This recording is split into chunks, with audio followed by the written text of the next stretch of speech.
Hello guys! Hello mga katipid tips!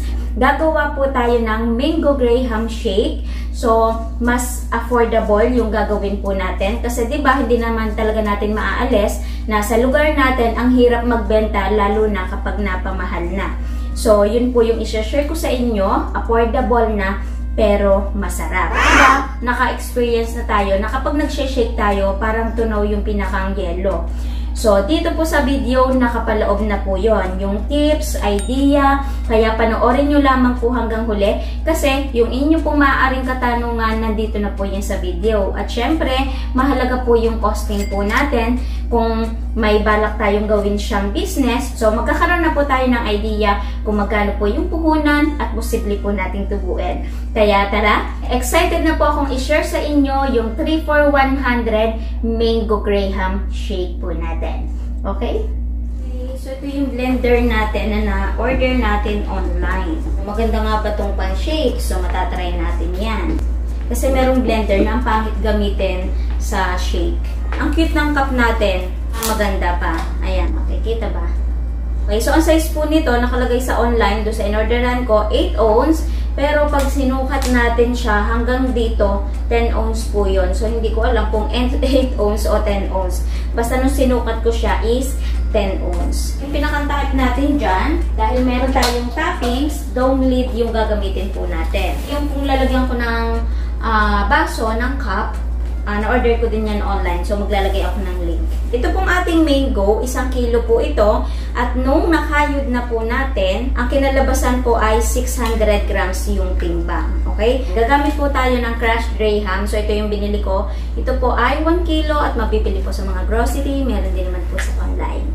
So, grahams, mukha naman. At syempre, gagamit po tayo ng ating condense. Hindi po mawawala ang ating yelo. Itong yelo na gagamitin ko dito sa lugar namin, sa bilihan ng yelo, ang tawag po ay diling. Hindi po siya yung pinong-pino. So, let's start. So, first, yung sukat ng ating yelo, kapantay po nitong ating cup. Kailangan ay 6. Unahin po natin yung ating crushed ice and then condense and then yung mango po natin.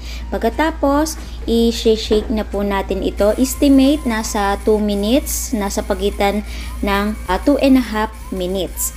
Ngayon, ang pinakang tips po dito, pagtagal po ng pagbe-blend po natin, mas nagiging smooth yung yellow po natin. Ngayon, base po sa experience, kasi meron po akong ginagamit dito sa bahay, so hindi ganito yung nangyayari. Pagtagal ng minimix ko siya, mas natutunaw yung yellow po natin.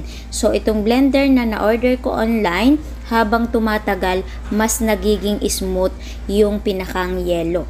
So, hindi ko alam kung sira lang ba yung blender namin dito sa bahay or talagang depende din sa blender po natin gagamitin.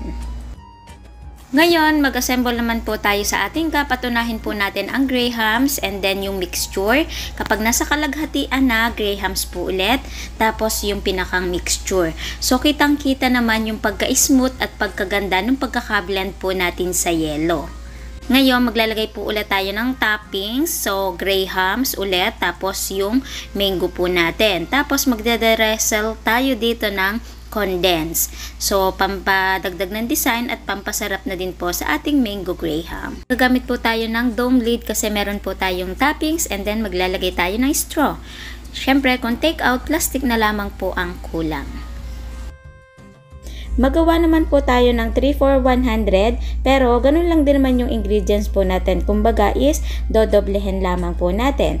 3 takal ng yelo, 3 takal ng condense, 3 takal ng mango and then i-blender na po natin to hanggang maging smooth. So estimate nasa 4 minutes. Okay? Kitang-kita natin yung pagkaganda ng mixture ng mango graham natin. So, ito yung maganda kapag mag-shake tayo, ba? Diba?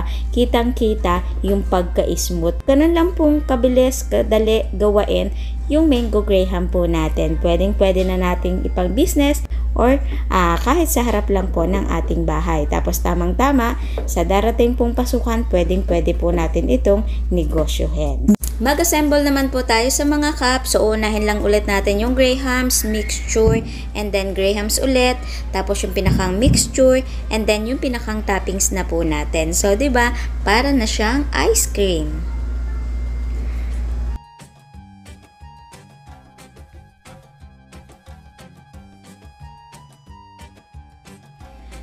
Naiyak yung baby natin, okay? Ang ganda nung pagkaka-blender natin, smooth na smooth, para siyang ice cream, diba? Okay, so bigay ko na to kay Ate Mike sa nag-aalaga ng baby natin. Baka matunaw, sayang. Okay. So, yan.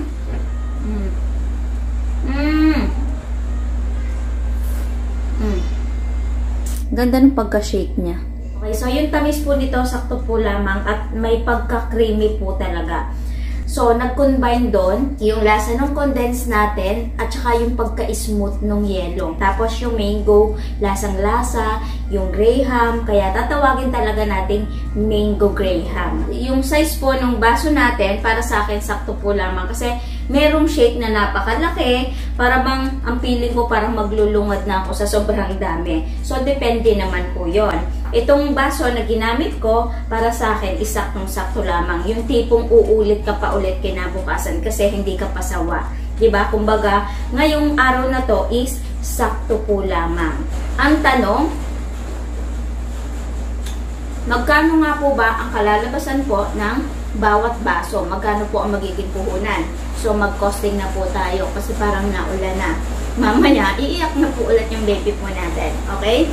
At so, diba? Unahin po natin sa pinakang mango. So, mura po yung mango ngayon. May pagdaan po na mahal. Kaya magko-costing pa rin po tayo ng sa atin kasi iba't iba nga po tayo ng lugar at nag-iiba din po ang presyo. Basta ang mahalaga po doon, bibigyan ko po kayo ng idea sa pinakang costing po natin. Okay? So, sa mango po natin, 80 pesos po yung pagkakabili ko at ang nagamit po ay 45 grams at nagkakahalaga po ng 6 pesos. Condensed po natin, ang nagamit po natin ay estimate na sa 70 grams po yon at nagkakahalaga po ng 81 kilo na po yung binili ko at 111 pesos po yon. Graham po natin at 14 grams po yon. Nagkakahalaga po ng 2.38 pero sabihin na po natin na 3 pesos. Bali, ang 1 kilo po ay 216 yung pagkakabili ko. Kaya ang total po lahat ay 17 pesos. Ngayon, magpa-plus po tayo ng pinakang packaging po natin. So, sa cup at sa dome po natin, nagkakahalaga ng 1.93. Pagkatapos, syempre, gagamit po tayo dyan ng straw at gagamit din po tayo ng plastic, yung pinakang packaging po natin. Yung nagamit ko na yon sa nakakaraan po nating video, yung nakasuklot lang siya dito tapos bitbit. Wala pa po yung 50 cents, tapos ito pong straw din po natin. So, sa packaging po natin, 3 pesos. Magpa-plus po ulit tayo sa kuryente po natin at sa pinakang labor. So, sabihin na po natin na 5 pesos kasi isang baso lamang naman po yung pinag-uusapan po natin. Okay, so bawat baso, meron na po tayong additional sa kuryente at sa labor. Kaya ang total po lahat ng isang baso na Mango Grahams po natin ay 25 pesos. Kung per piraso po natin ibebenta, pwede na po ito sa 35 pesos. Kapag minus po natin yung pinakang puhunan, so tutubo po tayo ng 10 pesos po bawat baso. Ngayon, imagine mga katipid tips. Itong in-order natin ito, sabihin na po natin dahil ginalingan po natin yung pagtitinda po natin at talaga naman pong masarap yung Mango Grahams po natin. So, hindi po imposible yung 50 pieces mapaubos po natin bawat araw. At kapag nangyari po yon, yung 10 piso na tubo po natin, i-times sa 50, posible po tayong tumubo ng 500 pesos. Diba? Hindi po imposible yon. Ngayon, yung pinakang tips po dito para mas mabilis po nating maibenta, pwede po natin itong ibenta ng 3 for 100. Kasi uso na ngayon yun, yung buy one take one, 3 for 100, at mas mabili, diba? Kasi ako, talagang napapabili ako kapag 3 for 100 or buy one take one. Kasi parang feeling ko, ang mura niya na.